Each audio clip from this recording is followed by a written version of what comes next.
जो प्रधानमंत्री ने कहा था कि 2022 तक में किसानों की आय डबल कर नहीं हो पाया ना, नहीं हो पाया। बट प्रॉब्लम क्या है ना कि हम लोकतंत्र में नहीं, हम भीड़ तंत्र में। अगर हम आज प्रधानमंत्री से ये सवाल कर देते हैं कि आपने बड़ा उम्मीद से बोला था कि हमारे यहाँ 100 स्मार्ट सिटी होंगी, मेरा मुजफ्फरपुर, पटना, भागलपुर स्मार्ट सिटी होने वाला, नहीं हो पाया। गंगा साफ नहीं हो पाई, महंगाई कंट्रोल नहीं हो पाया, किसानों की इनकम डबल नहीं हो पाई, तो लोग ये नहीं पूछते कि आप जो पूछ रहे हैं वो गलत है।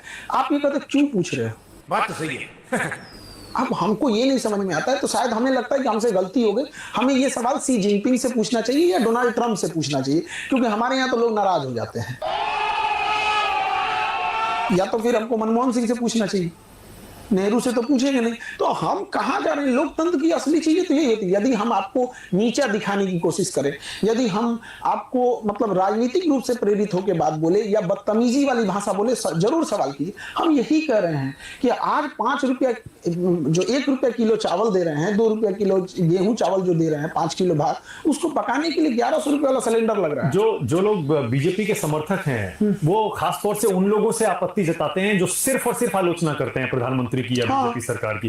तो क्या आप कुछ बातों पर प्रधानमंत्री को अच्छा भी मानते हैं, बीजेपी सरकार को अच्छा भी मानते हैं? उनकी 70% चीजें ठीक है, बट 30% जो मूलभूत समस्या है, एजुकेशन पे कुछ नहीं किया उन लोगों ने। मेडिकल में आप देखिए, एम्स खोल देने से नहीं होता। आप अगर आपके हार्ट में, अभी मेरे यहाँ एक बच्ची है नीचे बैठी होगी आपको, उसके हार्ट में 3 सुराख है, पटना एम्स में इलाज नहीं हो सकता है। काहे को खोले नहीं एम्स?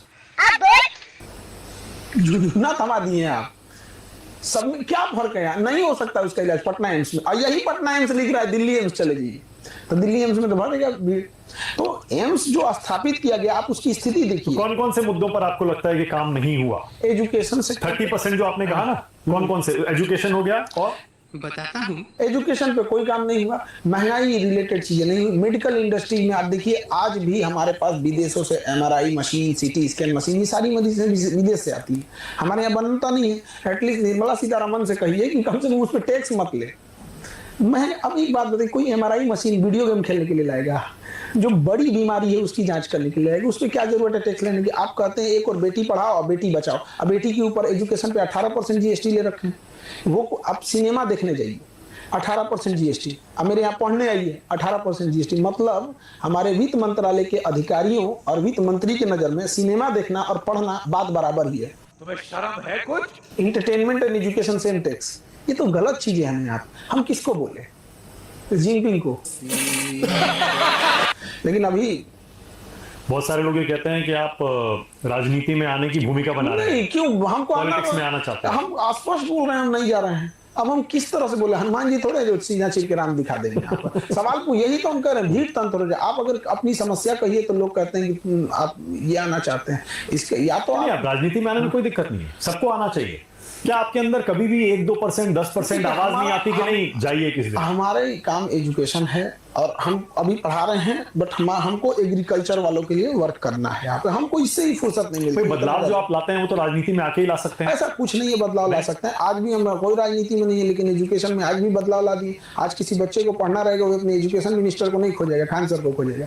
जलवा है हमारा। सर, लेकिन किसानों की आपने बात की, आप ये तो मानेंगे कि प्रधानमंत्री की जो योजना चल रही है, किसान सम्मान निधि योजना, उससे फर्क पड़ा है? 6,000 रुपए जो मिलते हैं साल के, या नहीं?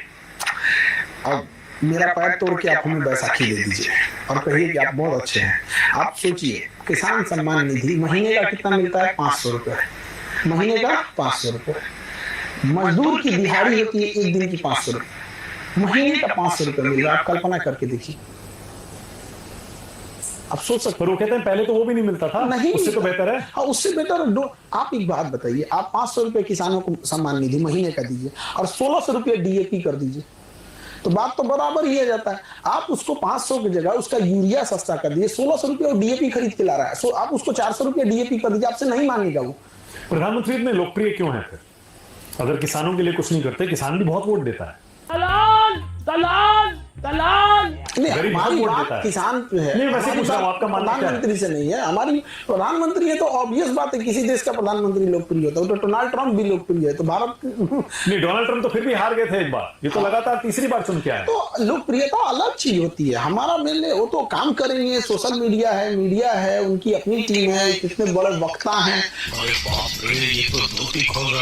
हम तो यही नहीं समझ में आता, जो प्रधानमंत्री 370 जैसा इतना बोल्ड डिसीजन ले सकता है, वो ऑपरेशन सिंदूर में क्यों हट गया? हमको बेसिकली इधर जब से ऑपरेशन सिंदूर वो वापस लिए ना, एकदम दिल टूट गया।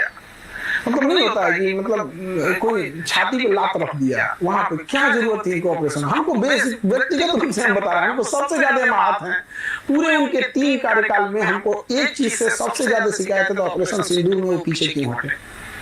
इंदिरा गांधी एक लेडीज थी ना, 7वां बेड़ा लेके अमेरिका परमाणु बम मारने आया था ना, और बोला भी था हम 7वां बेड़ा लेके आ गए, वो हटी थी। जबकि परमाणु बम लेके आ गई, अमेरिका लेके आया था, आज तो कोई ऐसा नहीं लेके आया। पाकिस्तान के पास तो आज अपना परमाणु बम है ना, तो हमारे पास नहीं है, इसका मतलब ये हुआ हम कभी नहीं लड़ सकते हैं। और अगर वॉर हो जाती, न्यूक्लियर वॉर हो जाती तो तो ऑब्वियस बात है, आप तो परमाणु हथियार रखे क्यों है?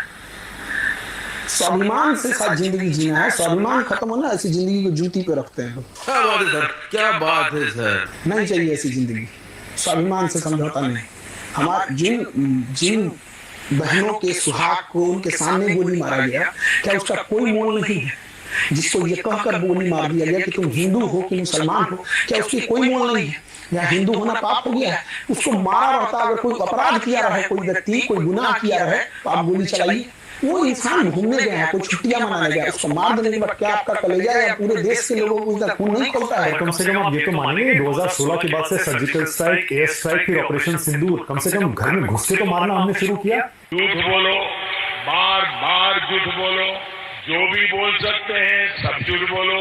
मैं सर इसको घर में घुस के मारना कारगिल को बोलते हैं, घर में घुस के मारना। तो उन्होंने मारा था, कारगिल में हम लोग घुस के मारे थे, पूरा आ गए थे, हमने A to Z को बाहर हमने घुस के नहीं मारा था, उन्होंने घुस के मारा था। 1971 में हम लोग मारे थे, 1971 उसको बोलते हैं घर में घुस के मारना। 1971 में